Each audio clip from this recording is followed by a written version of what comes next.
Lebanon से Tehran क्या छिड़ गया संग्राम, क्योंकि इजरायली हमलों से कैसे लेबनान दहला उसकी अब तस्वीरें देखिए। दायरे में अब तक का यह सबसे बड़ा वार है और यूनेस्को की विश्व धरोहर स्थल पर बमबारी की गई है। 3000 साल पुरानी इमारत को कैसे निशाना बनाया गया, देखिए तस्वीर।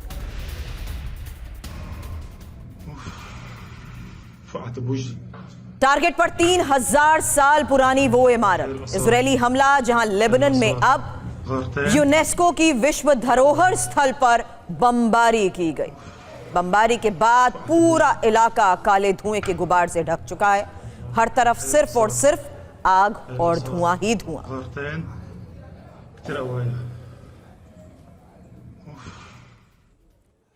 और इजराइल का बेरूत पर विनाशकारी हमला, अली अल हुसैनी को किया टारगेट। इमाम हुसैन डिवीजन के मिसाइल हेड पर हमला, ईरानी मिलिशिया अली अल हुसैनी पर हमला किया गया। हिजबुल्लाह का साथ दे रहा था अली अल हुसैनी। अब बेरूत में इजराइल के भीषण हमले की तस्वीर, जहां हिजबुल्लाह के ठिकानों पर अटैक हुआ और इस हमले में हिजबुल्लाह के ठिकानों को कैसे ध्वस्त किया गया, ये देखिए।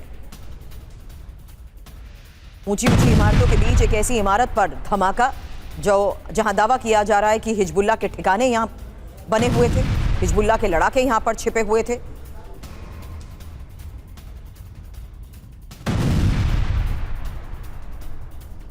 तो बेरूत में अब इजराइल के ये भीषण हमले जारी हैं और लगातार हिजबुल्लाह के अलग अलग ठिकानों पर अटैक का दावा किया जा रहा है।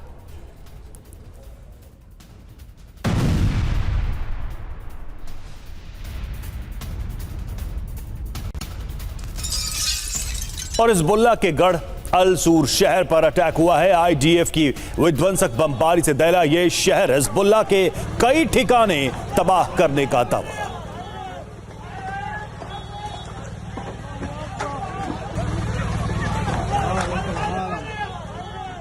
दो तस्वीरें, दो खबरें देखिए। पहली खबर जो आपको दिखा रहे हैं, हिजबुल्लाह के ठिकानों पर जो हमला हुआ, हमले के समय की ये तस्वीर है और हमले के बाद की हालत देखिए। आईडीएफ की विध्वंसक बमबारी के बाद ये शहर कैसे दहला है, यहां पर देखिए कैसे नुकसान हुआ है और मकान जो इमारतें हैं उनको भारी क्षति पहुंची है। अब दक्षिण बेरूत में इजराइल के बड़े हमले की वो तस्वीर, जहां आईडीएफ के इस हमले में महिला समेत 2 बच्चों की जान चली गई और हमले में कई और बच्चे और महिलाएं घायल बताई जा रही हैं। लेबनान स्वास्थ्य मंत्रालय ने ये जानकारी दी। और लेबनान के बेरूत में आईडीएफ की बमबारी, टारगेट पर हिज्ब का सीनियर कमांडर, हिज्ब का मिसाइल फोर्स चीफ ढेर हुआ। बेरूत की कई इमारतों पर गिराया बम। इजराइल की बमबारी से भारी तबाही। तो हिज्ब का मिसाइल फोर्स चीफ इस हमले में मारा गया है। यह बड़ी जानकारी सामने आ रही है। बेरूत की कई इमारतों पर बमबारी की गई है। तस्वीरें आप देखिए।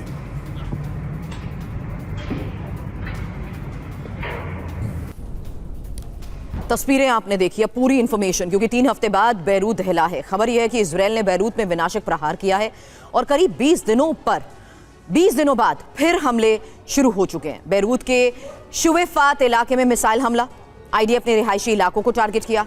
बेरूत एयरपोर्ट के करीब कई जोरदार धमाकों को लेकर दावा किया गया। इजराइल का टारगेट है अली अल हुसैनी। इमाम हुसैन मिसाइल फोर्स के प्रमुख थे, ईरान समर्थित मिलिशिया से जुड़े रहे।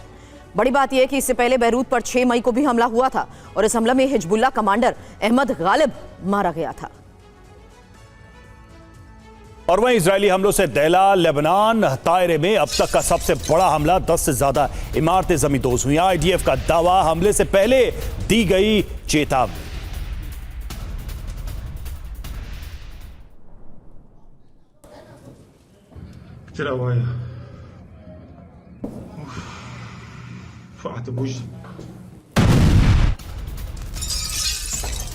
अब दक्षिण लेबनान में इजराइल की जंगी तैयारी को लेकर खबर, 6 और कस्बों को खाली करने की चेतावनी दी गई है।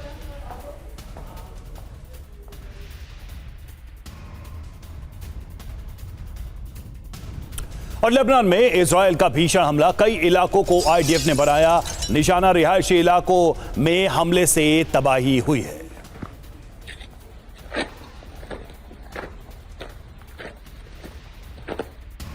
और लेबनान में ही इजरायली हमलों का मैक्रो ने विरोध जताया है। इजरायली हमलों को गलत बताया, लेबनान में हमलों को इजरायल रोके, बातचीत से समस्या का समाधान हो।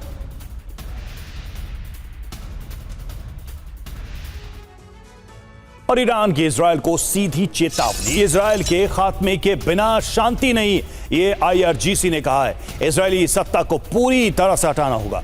आईआरजीसी ने गाजा में हमास के 2 कमांडर्स की हत्या की भी निंदा की है। तो ईरान का प्रतिशोध इजरायल का सर्वनाश तय है, क्योंकि आईआरजीसी की नेतन्याहू को यह सीधी चेतावनी है कि गाजा में हवाई स्ट्राइक के बाद यह धमकी दी गई है। हालांकि आईडीएफ ने गाजा में हमला किया और हमास कमांडर को किया है टारगेट। इजरायल का दावा क्या है? स्ट्राइक में मारे गए हमास कमांडर, हमास के 2 सीनियर कमांडर ढेर हुए हैं। मोहम्मद ओदेह अबू सुहैब की मौत हो गई इस हमले में। आईआरजीसी ने इस पर क्या कहा है? इजरायल के खात्मे के बाद ही शांति होगी। इजरायली क्रूरता से इलाके में अशांति है, इजरायल के खिलाफ जंग जारी रहेगी। और देखिए, गाजा पर नियंत्रण बढ़ाएगा इजरायल, ये भी खबर सामने आ रही है। नेतन्याहू ने 70% नियंत्रण बढ़ाने के निर्देश दिए हैं। हमास के खात्मे तक जारी रहेगा युद्ध, ये नेतन्याहू ने कहा है। तो नेतन्याहू ने एक बार फिर से गाजा पर नियंत्रण को लेकर यह कहा है, 70% अपना नियंत्रण, अपना कंट्रोल बढ़ाएगा इजरायल।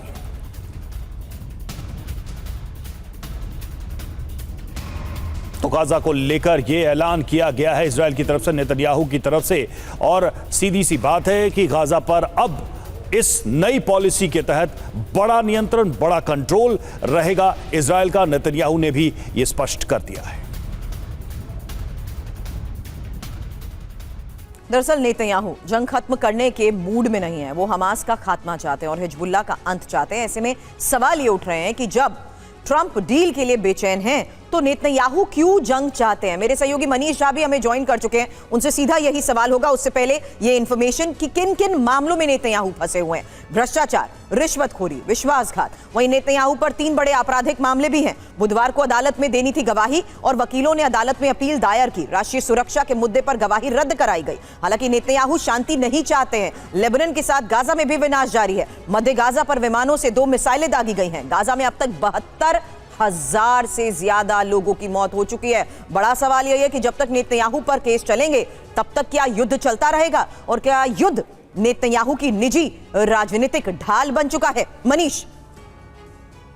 कमोबेश ये बात आप कह सकती हैं, क्योंकि क्रोनोलॉजी तो यही बताती है कि इजराइल में हर व्यक्ति, हर ज्यूज, हर इजरायली नागरिक अपने आप को सुरक्षित समझता है, सिवाय इजराइल के प्रधानमंत्री बेंजामिन नेतन्याहू को, जिन्हें कोर्ट में भी पेश होने में डर इस बात से लगता है कि वो राष्ट्रीय सुरक्षा का मसला बन जाता है।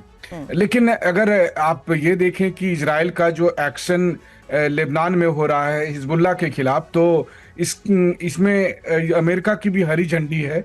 वो इसलिए क्योंकि पिछले दिनों जिस तरीके से हिजबुल्लाह की तरफ से इजरायली फोर्सेस को टारगेट कर फाइबर ऑप्टिक ड्रोन का इस्तेमाल किया जा रहा था, जो बहुत ही प्रिसाइज तरीके से इजरायली बेस पर या इजराइल के जो आर्मी के टैंक हैं उस पर अटैक कर रहे थे, जिसमें कुछ इजरायली सैनिकों की मौत हुई थी। तो उसके बाद से इजराइल ने बहुत ही अग्रेसिव तरीके से हिजबुल्लाह के उस मिसाइल फोर्स को, जिसका नाम इमाम हुसैन डिवीज़न है, उसको टारगेट करके ये स्ट्राइक की है बेरूत में।